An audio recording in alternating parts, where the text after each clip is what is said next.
दोस्तों, आज की कहानी है। उस वक्त मेरी बेटी सो रही थी और मैं शोर मचाकर उसे परेशान नहीं करना चाहता था। मैं बहुत घबराया हुआ था।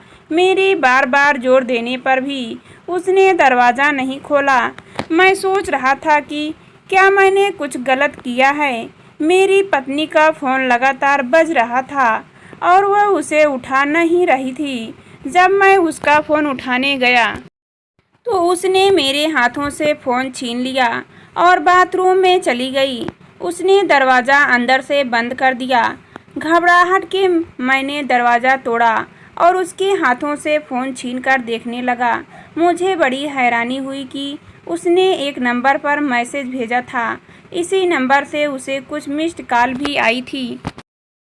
मैसेज में लिखा था, मेरा फ़ोन मत उठाना, अभी मेरा फ़ोन मेरे भाई के पास है।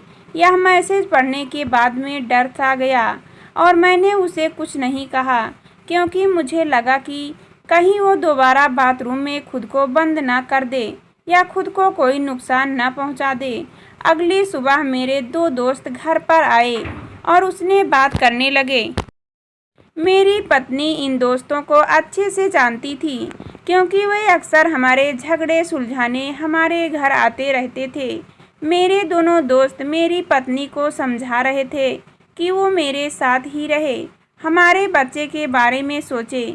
उसके अलग हो जाने से हमारा परिवार खत्म हो जाएगा। लेकिन इस बार तो जैसे उसने अपना आखिरी फैसला कर ही लिया था।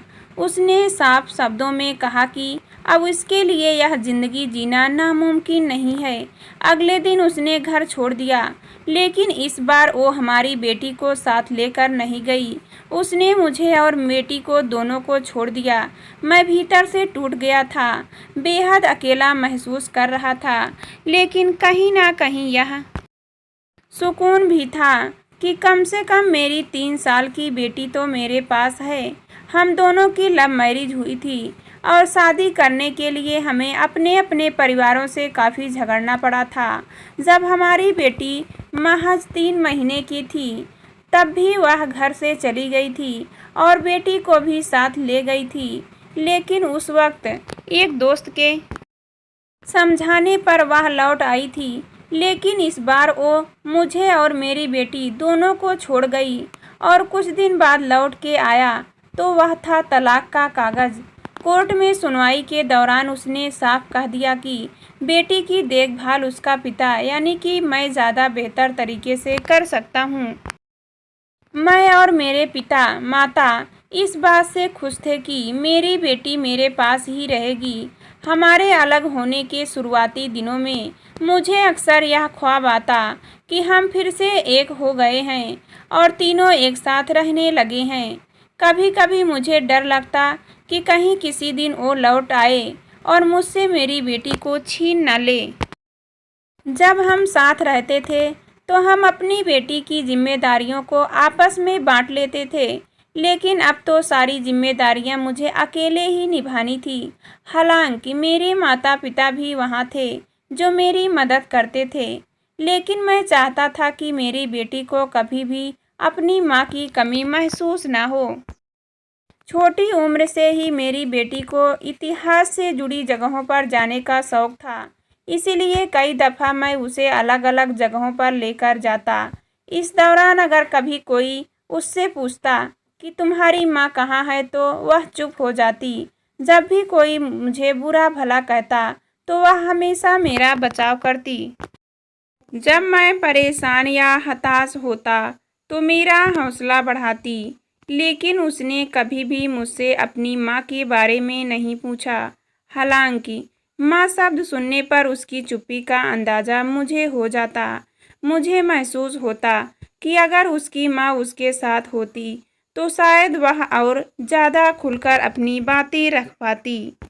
कुछ साल पहले मेरा बहुत खतरनाक एक्सीडेंट हुआ और मुझे बहुत गंभीर चोट आई।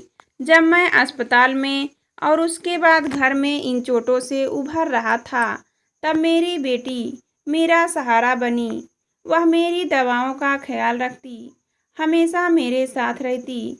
इतना ही नहीं, वो मेरी माँ की बीमारी का ध्यान भी रखने लगी। मेरी माँ को डायबिटीज की बीमारी है, तो वह उन्हें डॉक्टर के बताए अनुसार इंसुलिन की डोज देती।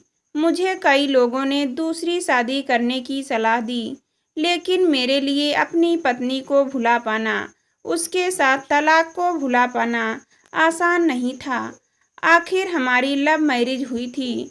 अब मेरी बेटी 13 साल की हो गई है और मेरे माता पिता चाहते हैं कि अब वो मेरे साथ बाहर ज़्यादा घूमने ना जाए, क्योंकि अगर घूमने के दौरान उसे माहवारी हो जाए तो शायद मैं उसे संभाल नहीं पाऊंगा।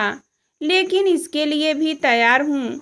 अगर उसे माहवारी शुरू होती है तो मैं उसे इसके बारे में समझाऊंगा और बताऊंगा कि यह चीज़ लड़कियों के 7 महीने में कुछ तय दिनों के लिए होती है।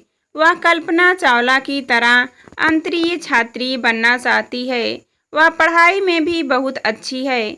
मेरा दूसरी शादी न करने के पीछे एक वजह यह भी है, क्योंकि मुझे लगता है कि अगर दूसरी शादी कर ली तो शायद मैं अपनी बेटी को उतना वक्त नहीं दे पाऊंगा जितना अभी दे रहा हूँ। हालांकि मैं इतना भी जानता हूँ कि अगर मैं दूसरी शादी के लिए तैयार हुआ तो मेरी बेटी मुझे बिल्कुल नहीं रोकेगी और ना ही वह मुझसे कोई अड़चन पैदा करेगी।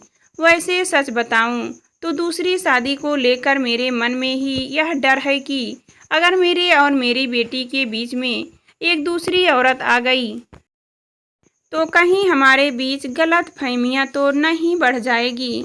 अगर वो दूसरी महिला मेरी बेटी को बहुत सामान्य तरीके से भी कुछ कहेगी तो शायद मुझे वो बुरा लगेगा, जिससे मेरी दूसरी शादी भी खतरे में पड़ जाएगी और मैं दूसरी बार उस दर्द से गुजरना नहीं चाहता।